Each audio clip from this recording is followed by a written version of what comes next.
तुम्ही ते कार्ड काढण्यासाठी एसटीची जी सवलत काय ते झालं, काय परिस्थिती आहे? माझे नाव बापू यशवंत परब, गाव कालेली. मी काल आलो, काल ऑफिस बंद. आज आलो, आज ऑफिस बंद. आम्ही करायचं काय? आमची जेवणाची सोय करा सर्व अधिकाऱ्यांनी, नाही तर आमची कार्डाची सोय करा वेळेत. एवढी माझी विनंती आहे. पुढे कोण बोलणार आहे ते बोला.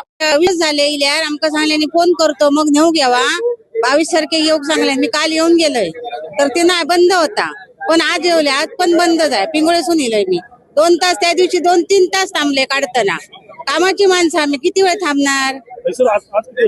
आज मी आता इलय ओरोशीसून मी येले आता. अजून काय आता काय सांगतात ते सगळे लोक? आता काय तर सगळं नाहीच असत, बंदच आहे ना. गेल्या ते 15 दिवस या ठिकाणी बघतोय की एच शासनाकडनं योजनेचा मज्जा उडालेला दिसतो आणि वारंवार सूचना दिल्या होत्या. या ठिकाणी ज्येष्ठ नागरिक देखील ताटकळत आहेत. जर यांच्या कामामध्ये सुधारणा नाही झाली तर उद्या आम्ही एसटी डेपो मॅनेजरला निश्चितच शिवसेनेच्या माध्यमातून घेराव घालणार आहोत.